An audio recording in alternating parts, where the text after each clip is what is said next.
How you doing? Of course, welcome to 28 Sports Show here on TV Sapiency on TSTV channel 360, Star Time channel 260, free to air channel 51.5 is Small Pledge channel 208. I am Oma, your very sweetheart on TV, and of course, this is 28 Sports Show, that program we've created for young ones where we discuss issues about young people, teen issues.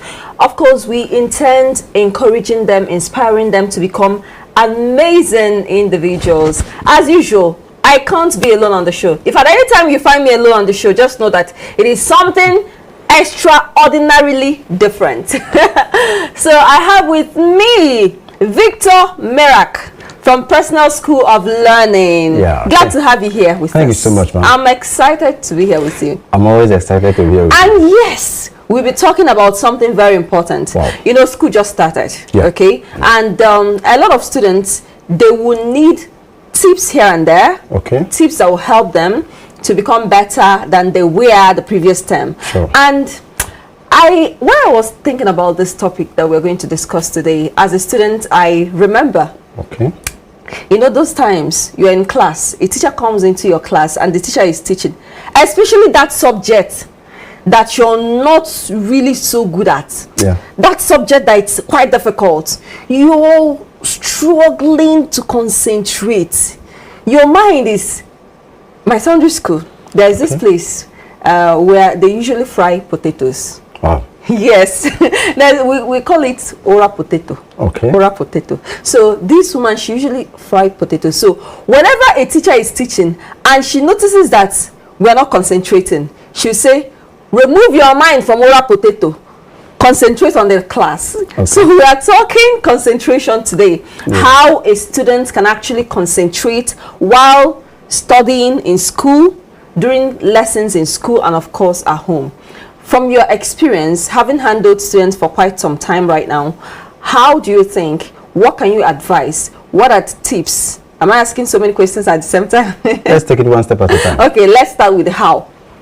How can a student concentrate? Before we go to how, let me let you know that telling a student to keep quiet does not mean you have built concentration. Okay, because a lot of teachers actually say, stop talking, stop making a noise, keep quiet. What that does is simply to draw the attention of the child back to you. Okay. Not actually building concentration. On what you're teaching, right?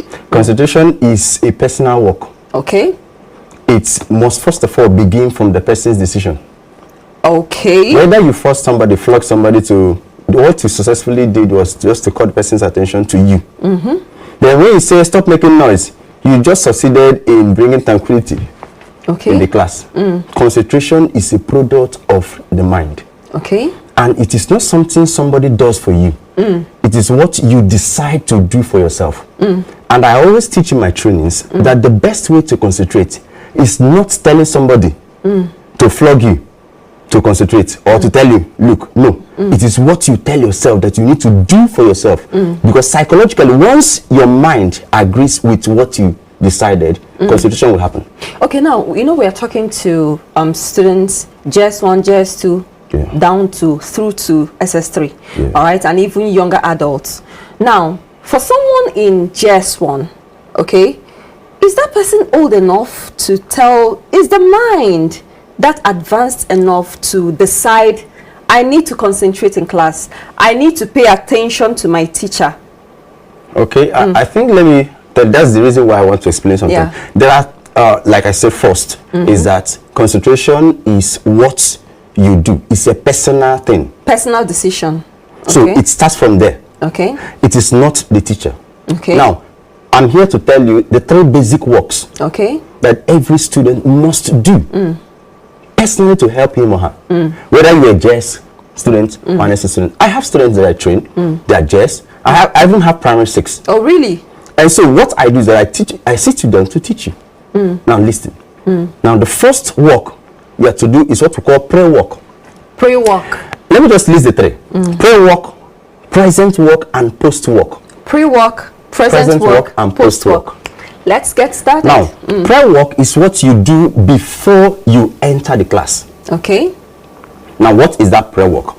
You are expected, because the mind becomes hypersensitive when what you are to be learned in a particular time has been stored in the mind before you enter the class. Okay, you know, remember, we need to wallia. No, certainly I'll break everything. You just said something right now. Okay. And I'm trying to link it to the scheme of work that it's being given to secondary schools. Okay. Which is a diary, like a diary of what will happen throughout the term. And usually when I was in secondary school, we are always advised to study ahead. Fine. So that's where, like I said, PSS services, that's my organization, we work on the mind. Okay. It is not all about the physical thing. It's about what is happening inside.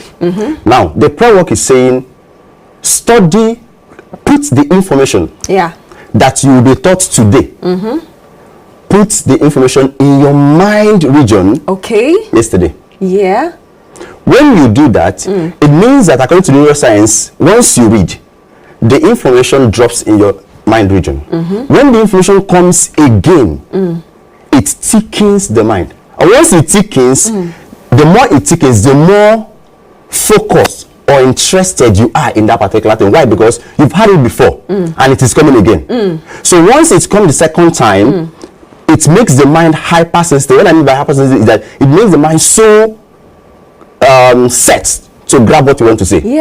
So now, what we do in this is that we tell students, read that particular topic before entering that class. And we tell the teachers, give the students the scheme before the class. The scheme of work. So when the child reads, now in the prayer work, see what you do. You are to read at least 2 different textbooks outside the one your teacher is using. Follow me to get the psychology right there. Now, the reason why you don't need to read the same textbook is because it will look as it is the same thing that the teacher is going to say. But when you read different authors' mindset, with respect to that particular topic, what happens is that you get a view from this author, get another view from this author. You have how many views? 2 views plus the view of the teacher. Now, when you have gotten these views, you are supposed to write down 3 things. 1, the differences between these views. Okay. The similarities between these two views. And then where the views are landing at the end of the day. Okay. Now, when you've gotten this while at home, when you studied, once you enter the class, something happens. When the teacher begins to teach the same topic, you are trained in imagination, you are trained to grasp everything the teacher will say. Okay. Why will you grasp everything the teacher needs to say? So that you can be able to blend the pre-information you had with that particular topic to check the contextual understanding of it. So while you are busy listening to the teacher and the teacher is teaching, because you need to grasp everything you're saying, now you can now be able to now make some points that while I was studying, this author said something like this. Okay. This one said, and what the teacher is actually saying, either it is the same or it is different, or there's something. So with that, you are automatically focusing on that particular thing as well as what the teacher is saying. So that is the prayer of, once you do that, you discover that once you enter the class, you are meant to get to know what the teacher is saying. Okay. So from there, because we will tell you, make sure you grasp everything. Yeah. So while you are listening, you have great concentration, because we are trying to check author's view and the tutor's view. So that's why we say you have the author's view, and you have the tutor's view. So when you combine these two, you discover that automatically the child is listening attentively. And definitely you have built concentration automatically. That is the first work. The pre-work. The pre-work. Good. Okay, so when we now move to the present work, what is the present work? The present work has to do with what you need to be doing while the teacher is teaching. Yes. Because when you know what you need to be doing, there's no need of somebody telling you to shut up your mouth, don't make noise. No. That one is elementary stuff. Who will tell me to shut my mouth? I have the target. I said something. So I train my students, whether you are primary, secondary, university, anything, hey, you must be sensitive to observe the differences, the similarities, and the endpoint view of both the authors and the tutors. So once you stepped into the class and teacher is teaching, you are focused. You are now trying to... That's the present work. That's the present work you're doing. Okay. That particular time he's teaching or she's teaching, you are now trying to jot down things. That means you won't even allow any form of distraction. On your own, the distraction will come. Nobody will tell you, shut up. Yeah. Or don't shut up. That makes sense. Who has that time? Me, I have built self-concentration skill. So I don't need anybody to cajole me to keep or tell me no. Why? Because I have a target. You will see this target in the post work. Yeah. It is the last work. So the present work is that analysis you are doing. Yeah. Why the teacher is teaching. But sincerely, you know, we are talking about students, Yes. JS1 through SS3, and even younger adults. Yes. Okay. There is this element of distraction. There's always this element of distraction that somehow, unknowingly, this thing just comes without even them knowing it. It just comes. We are now talking about present work. You've talked about pre-work, okay? Of course, getting the author's view and the tutor's view, okay? And now in the present work, because you already have the author's view and the tutor's view, you're all out. Out, yes. Even at that point, are you saying that nothing at all is ever going to... Because sometimes you find out some students, their minds go away. Is it because they did not do the pre-work?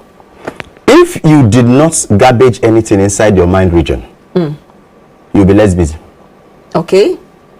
So if something is inside and you're expectant, now let me move to the third work, the post work. Okay.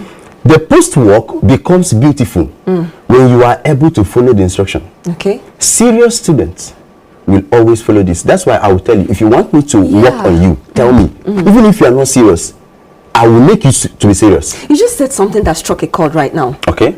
Serious students will always follow instruction. That's what you wanted to say. And I just wanted to ask, why is it that some students don't follow instruction? Is it because, although we're going to derail, if we start talking about, let's concentrate on what we're saying. All right. So the post work has to do with a tedious work. Okay. And the work many persons wouldn't want to do it. But I will tell you, if you want to scale to do it, what's the post work? The post work is first, choose a mentor or someone who you will give exclusive right to punish you. That's number one. For a serious student though, for someone that is serious, so that's why I said you don't infuse concentration in people. You change their mindset why they need to concentrate. So like me, if I'm teaching that, I'll first of all tell you the dangers of you not getting to know this. Like I will say, I'm going to say this thing may appear in your classwork now after class. This thing I'm teaching now may appear in your classwork, not assignment, classwork after now. Psychologically, you wouldn't want to miss that mark. Yeah. It's a psychological work. I just worked on your mind. Yes. So it depends on how the teacher actually approaches it. So if you say something like that, everybody's attention is on you. Because they really want to miss the mark. Now, the second thing you need to do in that post work is to tell yourself that at the end of this topic that teacher will teach, I'm expected to answer at least 5 questions from past questions. Okay. Or at most 10 questions from past questions. This exclusive right is given to that person to punish you or choose any kind of punishment is going to give to you if you fail. I'm telling you psychological things that have worked for me and I'm giving you my students. Sincerely, how many students can actually get someone that will punish them? No. How many young people are interested in getting someone that will punish them? Yeah. It depends on who is actually handling the students. If I handle you as a teacher, you must be serious. Oh. Once I enter, I'll tell you, I'll first of all change your mindset to tell you I'm here to help you. If you want to be the best, if you want to move from where you are to where you're supposed to be, I will give it to you. And I will ask you, are you set? Yes. Now, can you follow my instruction? Yes. Now, let's go. Okay.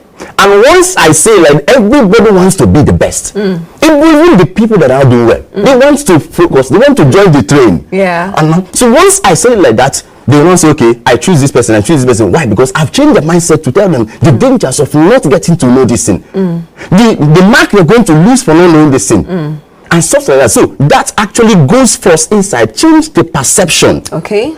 So the first thing the teacher needs to do is to find something to say to change the perception of these children. Now, you know, we've talked about the students, what they can do, the pre-work, the present work, and the post-work. Now we are now gradually getting to the teachers. The teachers. How they can help students to concentrate in class, because I think it's a two-way thing. It's a two-way thing. It's a two-way thing. It's a two-way thing because the teacher has a role to play, and the student has a role to play.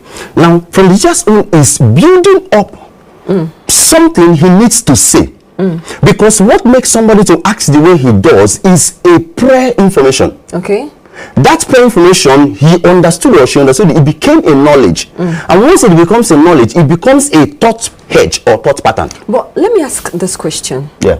When a teacher comes into the class and maybe raises her voice or his voice on the students, does it in any way obstruct concentration? Does it make the students fearful? Does it inhibit learning? Many persons will tell you, once you raise your voice, it will do this, it will do that. Ma, it depends on who is raising the voice. Personality matters. Okay. There's a courage someone carries. He knows when to use the rod and when to use the staff. Okay. He knows when to raise his voice or her voice. But see what I do. Anytime I raise my voice, I will tell you the reason why I raised the voice. Okay. I wouldn't have if you did what was right. So after everything, I'll find a way to speak you up again. Okay. But I shouldn't totally remove. More like beating the child with the left hand. And bringing the child back with the right hand. That's the way it's supposed to be. Yeah. Because if you over pamper children, they'll spoil. The truth remains that don't be too soft, don't be too hard. Be in the middle. Be in the middle. Be flexible. When you punish a child, let the child know the reason why you punished him or her. Okay. Once the child knows, the mindset is changed. But when you don't show the child, the mindset is still pictured that you hate her, you hate him, you feel for this one. No, but when the mindset is in, and then there's an atmosphere of laughing once again. Laughter. Yeah. Once you build that atmosphere of laughter, you discover that the energies will rest. Everything will just normalize. Let me share a story with you. Okay, go ahead. Someone shared this story today. Okay. She was telling me about her daughter who used to study here in Onitsha, but she went for holiday in Lagos, and she visited one of the schools. She saw how the teachers, how loving the teachers are in Lagos, and she said she's no longer coming back to Onitsha. She will now stay in Lagos. In fact, she pointed out a particular incident. She said one of the days that the daughter was going to school, and mud water, a moving vehicle splashed mud water on her, and it stained her socks. So when she got to school, the teachers, I'm talking about SS1. SS1. The teachers, the way they lovingly, attended to her, removed the socks, washed it for her, and it dried up, and they gave it back to her, that she has never experienced such a thing here in Onitsha. And she talked about love, that the teachers there, obviously not all the schools, but maybe there are specific schools, that the teachers there, that they so much love the students, and she now chose to stay in Lagos instead of coming down to Onitsha. Now it works, but don't remove discipline completely, because spare the rod from a child and spoil the child. So what you need to do is do the needful, show the reason why the needful was done, and build an atmosphere of laughter. That's the 3 stages. So everything still normalizes. So now the teacher has to see things that will make the child see reasons why he or she should be in this class, he or she should make this thing. And what they stand to lose. What you stand to lose, what you stand to gain. So, sometimes when I enter my class, I will tell you, the reason why your parents brought you to school is for you to learn.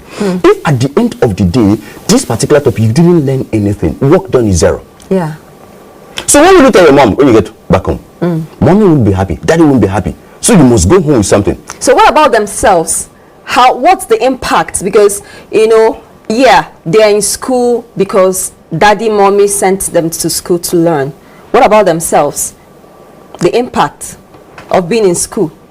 Well, like I said, when you are the teacher, you bring what mommy will gain, and you bring what they will gain. What daddy will gain and what the mommy and daddy will gain something at the same. Then you will gain something. Yeah. So your ability as a teacher to be able to bring out these things and give it to them. So the pattern of presentation of those things matters. And quickly, 1 minute.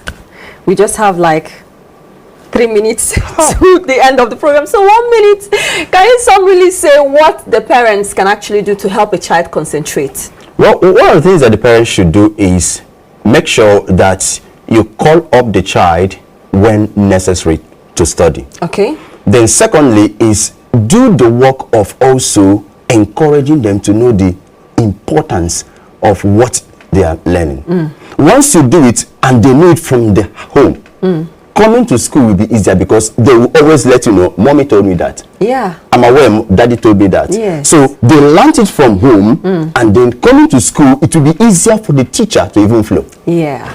I think you've just made everything so beautiful. Thank you so much. Thank you. So I always look forward to having you here on set with me that. on 20 Sports Show. You just made everything so easy. So and thank you so much for being here. We look forward to having you next time. Of course, we've been having this conversation with Victor Mirak, the CEO of Personal School of Learning. Okay, he's on Facebook.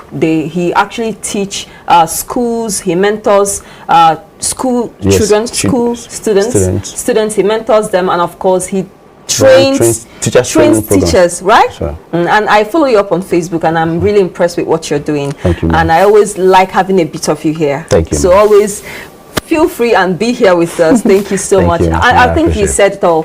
What the students can do, what teachers can do, and what parents can do. Because without concentrating in what you're studying in class while you're studying and learning, of course, I mean, it will be an exercise in futility. Once again, thank you so much for joining us today on 20 Sports Show. Of course, we'll be here again on TV Sapiencia. From me, Oma, you're very sweet on TV. It is God bless you. And remember, you have everything inside of you to be an amazing person. I love you. Bye-bye.